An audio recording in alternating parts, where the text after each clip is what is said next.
যে Europe America পারমাণবিক bomb তৈরি করতে পারে, তারা একটা প্যান্ট তৈরি করতে পারে না? তাহলে সেই প্যান্ট আপনার থেকে নেওয়ার কি প্রয়োজন? আর সেই প্যান্টকে বলতেছেন আপনি উন্নতি। কথা মনে হয় বুঝাতে পারিনি। এরকম যদি সারা বাংলাদেশ গার্মেন্টস দিয়ে ভর্তি হয়ে যায়, তবু এটা উন্নতি নয়। সারা বাংলাদেশের কোনা কোনা যদি গার্মেন্টস দিয়ে ভর্তি হয়, এটা উন্নতি নয়। এটা আমেরিকাও জানে।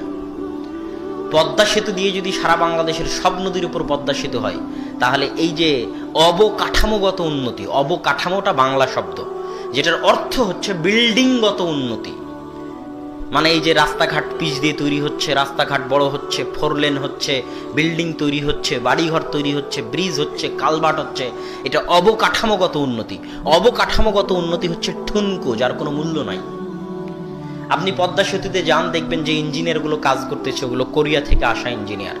আর মাথায় যারা ইট খোয়া বালু নিয়ে ফেলতেছে পদ্মার পাইলের মধ্যে, ওগুলো হচ্ছে নরসিংদী নারায়ণগঞ্জের লেবার। এটা হচ্ছে উন্নতির মাপকাঠি।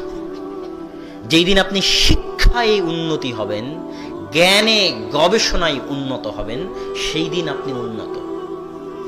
গার্মেন্টস যদি কালকে চীন আফ্রিকার অঞ্চলে চেষ্টা করতেছে, চীন একটা বাফার জন্য একটা হাব তৈরি করার আফ্রিকান অঞ্চলে, যেখানে বাংলাদেশের চাইতে কম খরচে। বাংলাদেশে কেন গার্মেন্টস চলে জানেন?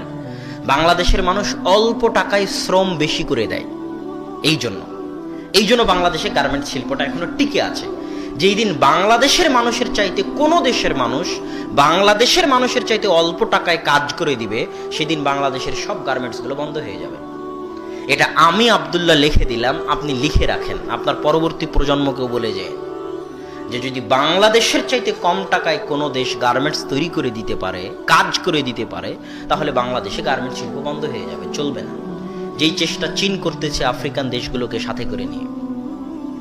বাংলাদেশের যে কর্মচারীরা বিদেশে আছে, এদেরকে যদি কোনোদিন পাঠিয়ে দেওয়া হয়, এরা যদি এদের চাইতে কম খরচে যদি কেউ কাজ করতে চায়, তো এদেরকে রাখবে না।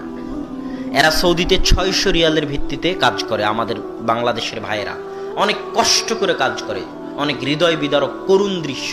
তো কেউ যদি 500 রিয়ালে কাজ করে, তো এদেরকে আর রাখবে না। এটা উন্নতি নয়, এটা উন্নতির নামে মিথ্যা ধোঁকা। উন্নতি তখনই যখনই আপনার ছেলে জ্ঞানে গুণে গবেষণার চরম শিখরে পৌঁছে যাবে, যখন ঢাকা বিশ্ববিদ্যালয়ের অবস্থান হবে পৃথিবীর র্যাঙ্কিং বিশ্ববিদ্যালয়গুলোর প্রথম দিকে, যখন রাজশাহী চিটাগাং বিশ্ববিদ্যালয়গুলোর অবস্থান হবে পৃথিবীর র্যাঙ্কিং বিশ্ববিদ্যালয়ের প্রথম দিকে, তখন বুঝতে পারবেন যে হ্যাঁ, দেশে উন্নত হচ্ছে। আর যখন দেখবেন যে রাজশাহী আর ঢাকা বিশ্ববিদ্যালয়ে মারামারি হচ্ছে, এই গণতন্ত্রের নামে হরতাল, রাজনীতি, খুন খারাপি হচ্ছে, তখন এগুলো উন্নতি নয়, এগুলো উন্নতির নামে ধোঁকাবাজি।